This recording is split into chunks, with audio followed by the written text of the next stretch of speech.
ఏది అయినా ట్రై చెయ్యి ఆచి చికెన్ మసాలా. తమిళనాడులో టీవీకే పార్టీ ప్రపంచం సృష్టించింది. 108 సీట్లలో గెలిచిన విజయ్ పార్టీ సరికొత్త రికార్డు నమోదు చేసింది.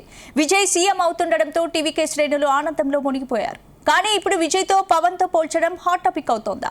పవన్కు సోలోగా పోటీ చేసే ధైర్యం లేదంటూ నెటిజన్లు కామెంట్స్ చేస్తున్నారా? పవన్ ఒంటరిగా పోటీ చేసే ధైర్యం లేకే కూటమికి వచ్చారని చర్చకు తెరలేపారా? అసలు విజయ్తో పవన్ను ఎందుకు పోలుస్తున్నారు?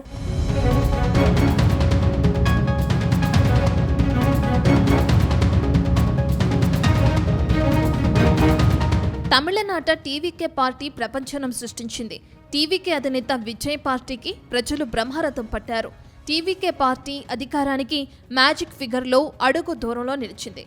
అయితే లోకల్ పార్టీలను కలుపుకుని ప్రభుత్వాన్ని ఏర్పాటు చేసే యోచనలో దళపతి విజయ్ ఉన్నారు. కొన్ని దశాబ్దాలుగా తమిళనాడు రాజకీయాలను శాసిస్తున్న డిఎంకే, అన్నా డిఎంకే పార్టీలకు టీవీకే పార్టీ బిగ్ షాక్ ఇచ్చిందనే చెప్పాలి. అంతేకాదు, ఎన్నికల్లో సీఎం స్టాలిన్ సైతం ఓటమి పాలయ్యారు. కొద్దిపాటి మెజారిటీతో స్టాలిన్ కొడుకు ఉదయనిధి స్టాలిన్ బయటపడ్డారు. అయితే టీవీకే పార్టీ ఊహించని విజయాన్ని ఇతర పార్టీలతో పోలిక చేస్తుండడమే ఇప్పుడు హాట్ టాపిక్ అవుతుంది. ముఖ్యంగా తెలుగునాట పవన్ కళ్యాణ్ చేసిన రాజకీయాల్ని విజయ్ పాలిటిక్స్తో ముడిపెట్టి నెటిజన్లు హాట్ కామెంట్స్ చేస్తుండడం చర్చనీయాంశంగా మారింది.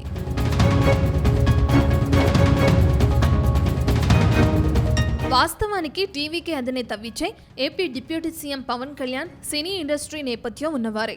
ఈ ఇద్దరు సినీ రాజకీయ జీవితాల్లో కొన్ని పోలికలు స్పష్టంగా కనిపిస్తాయి. ఇద్దరు యూత్ కథలతో ఫాలోయింగ్ సంపాదించుకున్న వాళ్లే. పవన్ సినిమాల్ని తమిళంలో రీమేక్ చేసి హిట్లు కొట్టాడు విజయ్. ఇద్దరి వైవాహిక జీవితంలోనూ ఒడిదుడుకులు ఉన్నాయి. ఇద్దరు సినిమాల్లో తమ కెరీర్ పీక్స్లో ఉన్నప్పుడే రాజకీయాల్లోకి అడుగుపెట్టారు. అయితే రాజకీయ ప్రయాణంలో విభిన్నమైన దారుల్ని ఎంచుకున్నారు.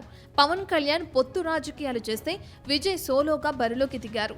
పవన్ తొలిసారి ఎన్నికల్లో పోటీ చేసి 2 చోట్ల ఓడిపోతే విజయ్ తొలిసారే సీఎం కుర్చీలో కూర్చోబోతున్నాడు. ఈ విషయాల్లే పవన్ యాంటీ ఫ్యాన్స్ గుర్తు చేస్తున్నారు. పవన్కు సోలోగా పోటీ చేసే ధైర్యం లేదని, అందుకే పొత్తులు పెట్టుకున్నాడని యాంటీ పవన్ ఫ్యాన్స్ ట్రోల్ చేస్తున్నారు. పవన్ కాస్త ధైర్యం చేసి సోలోగా పోటీ చేస్తే ఇంకాస్త మెరుగైన ఫలితాలు వచ్చేవని పవన్ ఫ్యాన్స్ అంటున్నారు.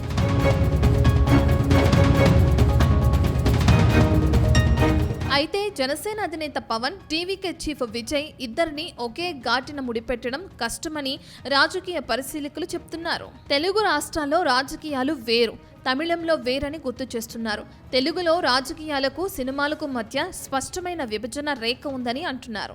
తమిళంలో అలా కాదు, అక్కడ సినిమా రాజకీయాలు మమేకమైపోయాయి. దాంతోపాటు తమిళంలో రాజకీయ చైతన్యం కూడా ఎక్కువే అని చెప్పాలి. కానీ ఏపీలో మాత్రం పరిస్థితులు వేరని గుర్తు చేస్తున్నారు. గత అసెంబ్లీ ఎన్నికల్లో ప్రతిపక్షాల ఎజెండా ఒక్కటే, జగన్ ప్రభుత్వాన్ని గద్దె దింపడం. అందుకోసం కలిసికట్టుగా పోరాటం చేయాల్సిన అవసరం ఏర్పడింది.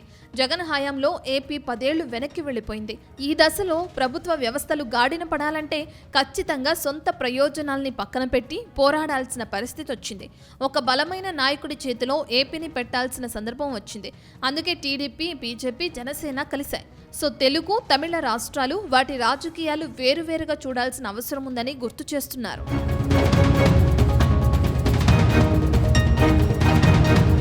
మొత్తం మీద నిన్నటి వరకు టీవీకే చీఫ్ విజయ్ ఓ మాస్ లీడర్, కానీ ఇప్పుడు ఏకంగా సీఎం కాబోతున్నారు.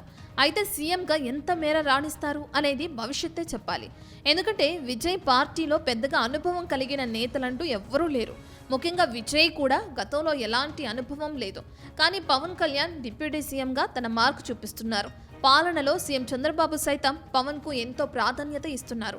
అటు అన్ని శాఖలపై పవన్ పట్టు సాధించడమే కాకుండా ప్రజల చేత మన్ననలు పొందుతున్నారు. ఇవన్నీ కూడా పవన్కు ఎంతో సహకరించే అంశాలే. కానీ ఇప్పుడు విజయ్తో పవన్ను కొందరు పోల్చడం ద్వారా పవన్ కళ్యాణ్కు వచ్చే ఇబ్బంది అంటూ ఏమీ లేదు. ఎందుకంటే తమిళనాడుకు, ఏపీకి రాజకీయంగా ఎన్నో వైరుధ్యాలు ఉన్నాయని రాజకీయ పరిశీలకుల అభిప్రాయం కనిపిస్తుంది.